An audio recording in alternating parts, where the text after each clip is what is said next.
Section 1. You will hear a telephone conversation between a travel consultant and a customer. First, you have some time to look at questions 1 to 4.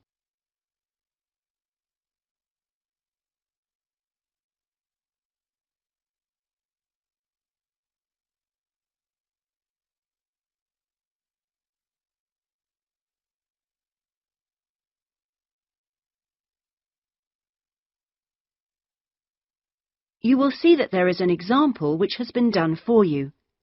On this occasion only, the conversation relating to this will be played first. The conversation relating to this will be played first. Good afternoon, Dreamtime Travel. Oh, hello. I'm interested in the holidays you offer along the coast near here. Yes, we operate several tours up the coast. Where in particular did you want to go? Well, I like the sound of the holiday that mentioned whales. Was it, whale watching? Oh, that's our Whale Watch Experience. It's very popular, and it's based in a lovely little town with nice beaches. The holiday is called Whale Watch Experience, so Whale Watch Experience has been written on the form. Now we shall begin. You should answer the questions as you listen because you will not hear the recording a second time. Listen carefully and answer questions 1 to 4. Good afternoon, Dreamtime Travel. How can I help you?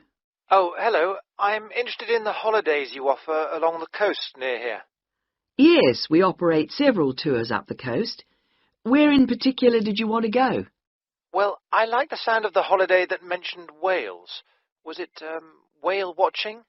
Oh, that's our Whale Watch Experience. It's very popular, and it's based in a lovely little town with nice beaches. Oh, right.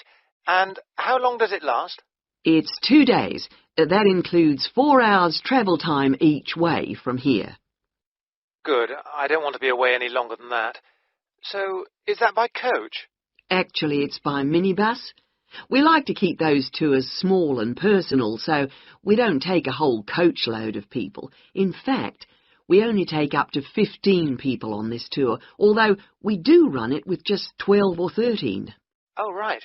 So, do you run these tours often?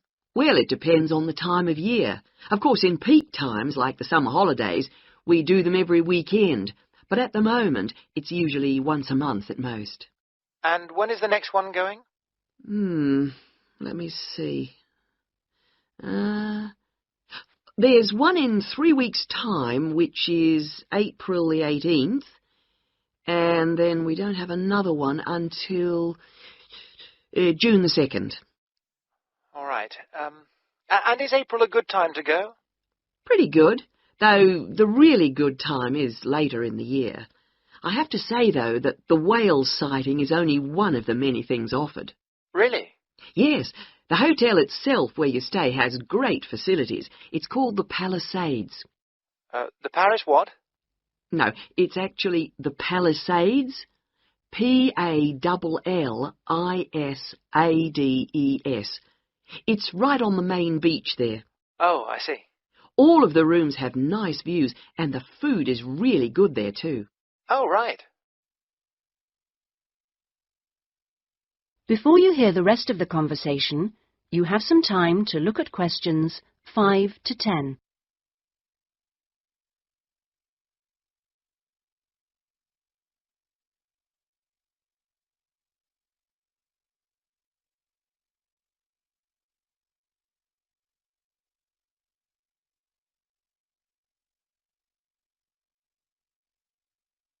Now listen and answer questions 5 to 10. And what about the other things, that are included in the price? Oh, there are lots of things. If you don't want to do the Whale Watch cruise, your guide will take anyone who is interested either on a bushwalk through the national park near the hotel, and there's no extra charge for that, or on a fishing trip. That's an extra $12, I think. And there's also a reptile park in town. That costs more or less the same. No, I think I'd prefer whales to snakes. Yeah. And if you just want to relax, you're free to sit by the hotel pool or go down the beach. Oh, and they also have tennis courts at the hotel, but you have to pay for those by the hour. But there are table tennis tables downstairs, and they're part of the accommodation package. Just speak to your guide. Well, that sounds good. So how much is the basic tour? Price?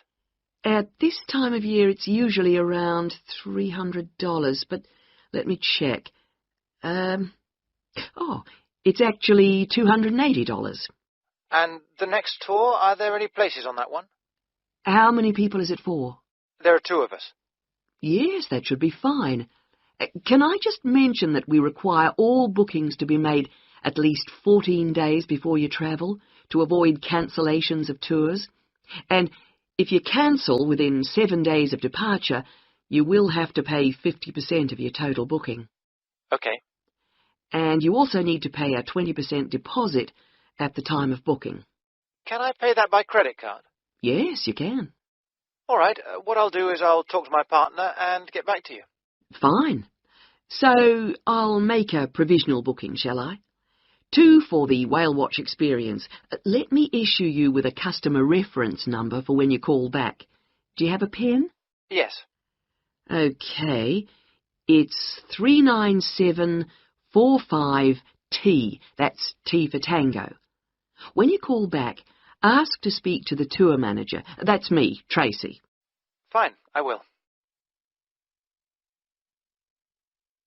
That is the end of section 1. You now have half a minute to check your answers.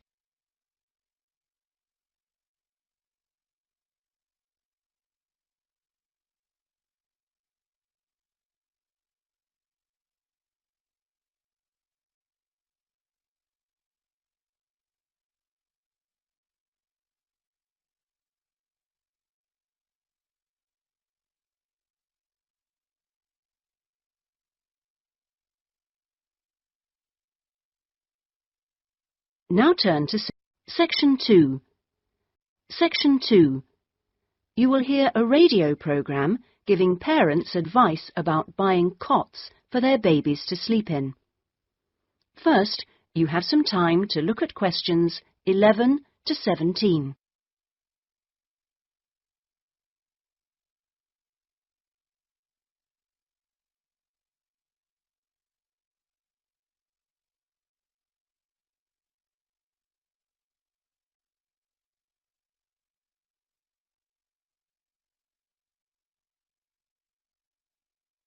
Now listen carefully and answer questions 11 to 17. Hello and welcome to today's Buyer Beware program, where we give you some tips on how to spend your money wisely. Now, in today's show, we're looking at beds for children and babies. Let's start by looking at baby cots. That's for children of up to 3 years old. We tested 3 different cots, all in the budget price range, and as usual, we will feature the good points, the problems, and our verdict. The first cot we looked at was by BabySafe, and it had several good points to recommend it.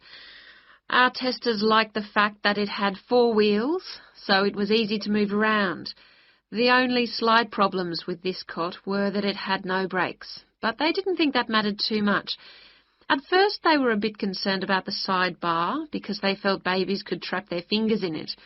But our testers felt that this was unlikely to happen, so they've given this one a verdict of satisfactory. The next cot was by Choice Cots, and this time our testers were pleased to find a cot which is simple to put together, unlike others we looked at. On the minus side, our testers did not like the fact that the side of the cot did not drop down, making it difficult to pick up newborn babies. However, the real problem with this cot was the space between the bars. Our testers found they were too wide and a baby could easily trap his head. We felt this was a real safety hazard, and so we've labelled this one dangerous, I'm afraid. Before you hear the rest of the programme, you have some time to look at questions 18 to 20.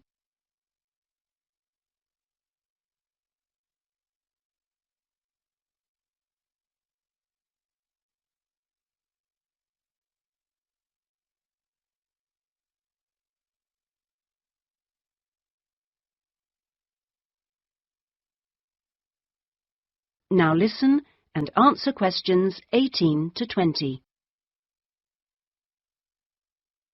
And finally, better news for the Mother's Choice cot.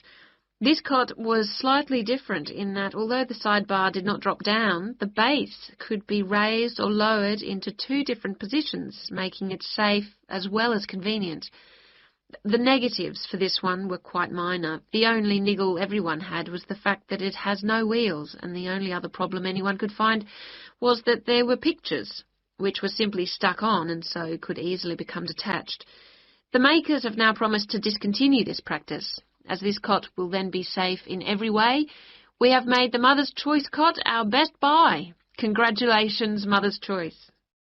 So what features should you look for in a baby's cot?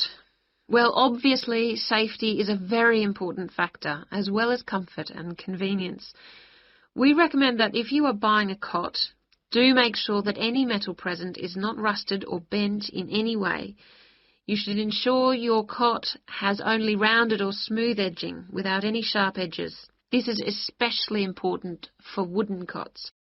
And now, on to beds for toddlers. That is the end of section 2. You now have half a minute to check your answers.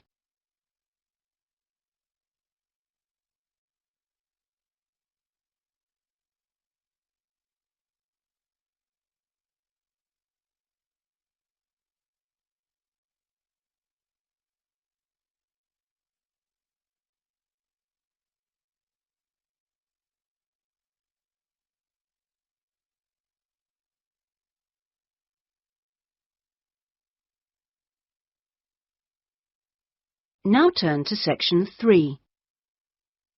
Section 3. Section 3.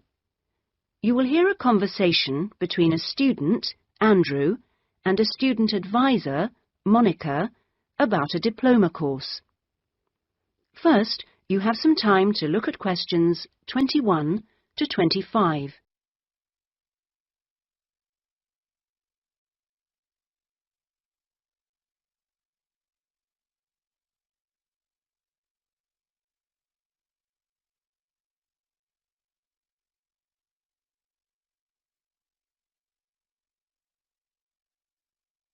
Now listen carefully and answer questions 21 to 25.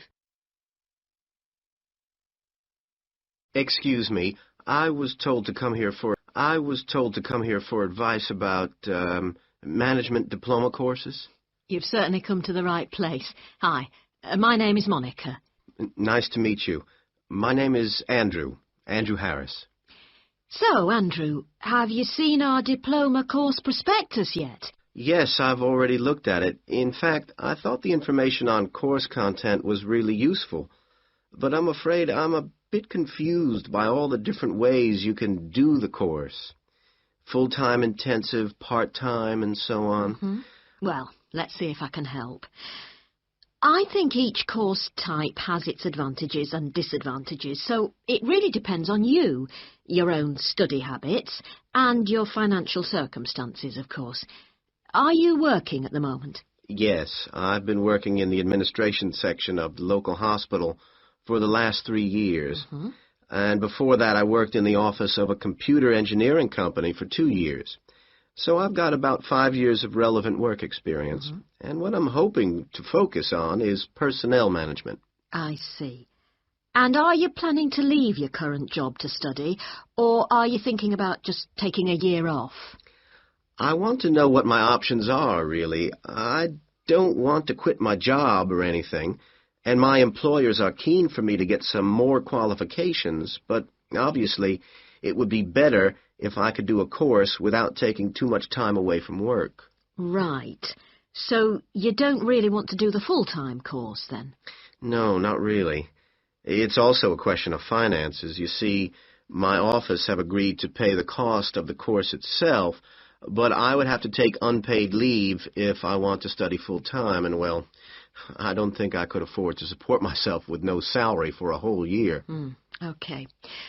Well, you have 2 other possibilities. You could either do the part-time course, that would be over 2 years, and you wouldn't have to take any time off work, Or you could do what we call a modular course. You could do that in 18 months if you wanted, or longer. It's quite flexible, and it would be up to you. So what does the part-time course involve?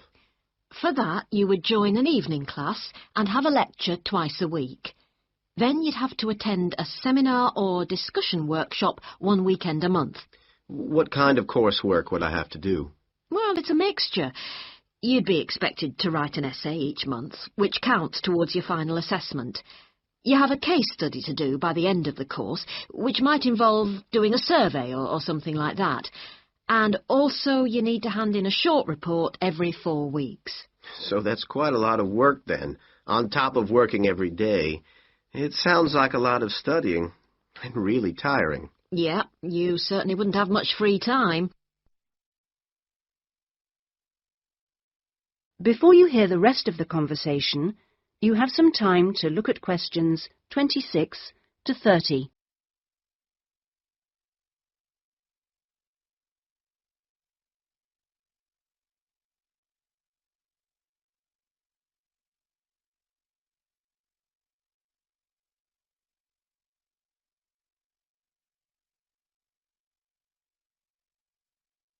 Now listen and answer questions 26 to 30.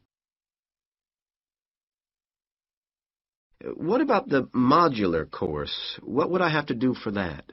Well, that's where you get the opportunity to study full-time for short periods. That way you can cover a lot of coursework and attend lectures and seminars during the day. And each module lasts for 1 term, say about 12 weeks at a time. There are obvious advantages in this. The main one being that you can study in a much more intensive way, which suits some people much better. And how many of these modules would I have to do to get the diploma? The current programme is 2 modules, and then you have to choose a topic to work in more depth. But you can base that on your job, and so you don't need to be away from the office. And how long it takes is up to you. The important thing is that you don't have to study and work. You can focus on one thing at a time. Yes, I can see that. It certainly sounds attractive. It would be more expensive, though. I mean, I'd have to support myself without pay for each module. That's true, so that might be a problem for you. Look, why don't you talk this over with your employers and then come back? That is the end of section 3. You now have half a minute to check your answers.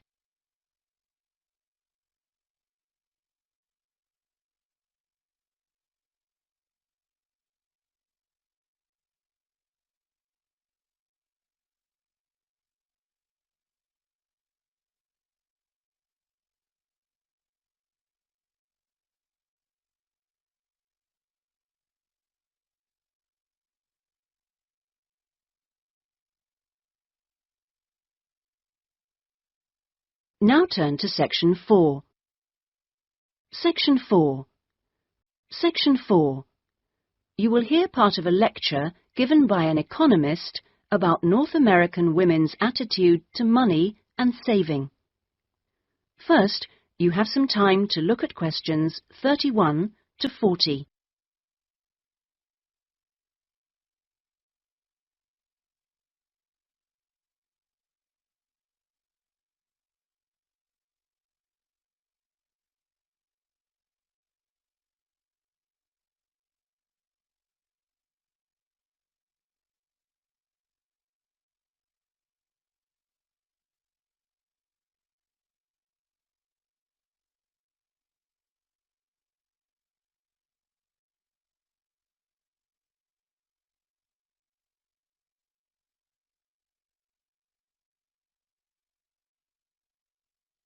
Now listen carefully and answer questions 31 to 40. Okay, so we've been looking at the attitudes of various social and cultural groups towards the management of their personal finances, how important they feel it is to save money, and what they save their money for. One aspect that we haven't yet considered is gender. So if we consider gender issues, we're basically asking whether men and women have different attitudes towards saving money, and whether they save money for different things. Back in 1928, the British writer George Bernard Shaw wrote in his Intelligent Women's Guide to Socialism and Capitalism that a man is supposed to understand politics, economics, and finance, and is therefore unwilling to accept essential instruction. He also said, a woman, having fewer pretensions, is far more willing to learn. Now, though these days people might question a lot of the assumptions contained in those statements, recent research does suggest that there are some quite fundamental differences between men and women in their attitudes to economic matters. Let's look at what men and women actually save for. Research studies of women in North America have found that women are far more likely to save for their children's education, and they are also more likely to save up in order to buy a house one day. The same studies have found that men, on the other hand, tend to save for a car, which, by the way, takes a surprisingly large amount of the household budget in North America. But the other main priority for men when saving money is their retirement. When they're earning, they're far more likely to put money aside for their old age than women are. Now, this is rather disturbing, because, in fact, the need for women to save for their old age is far greater than for men. Let's consider this for a moment. To start with, it is a fact that throughout the world, women are likely to live many years longer than men, so they need money to support them during this time. Since women are likely to be the ones left without a partner in old age, they may therefore have to pay for nursing care, because they don't have a spouse to look after them. Furthermore, the high divorce rates in North America are creating a poverty cycle for women. It is the divorced women who will most often have to look after the children, and thus they need more money to look after not just themselves, but others.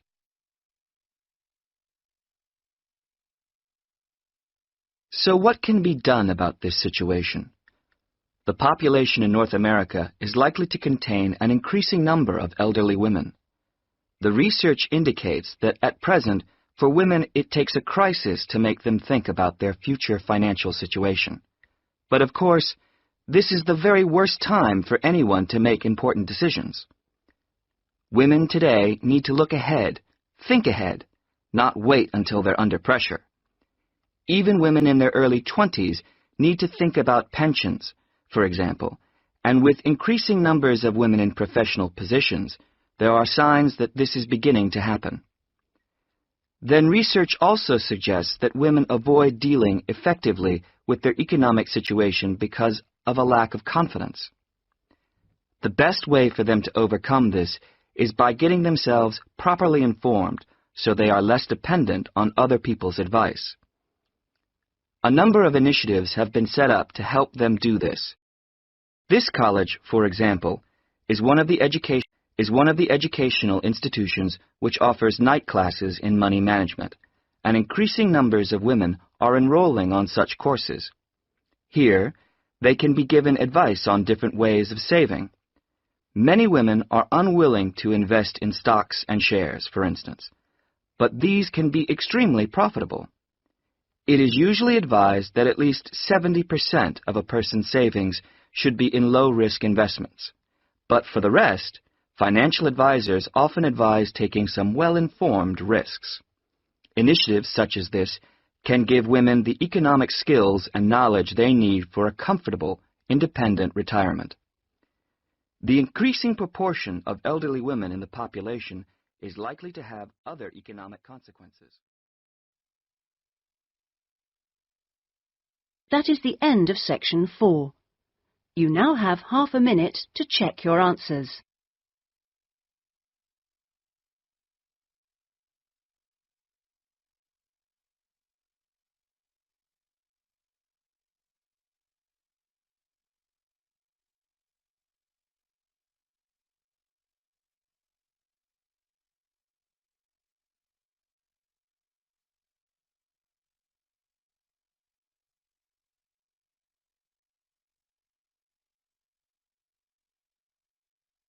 That is the end of the listening test. In the IELTS test, You would now have 10 minutes to transfer your answers to the listening answer sheet.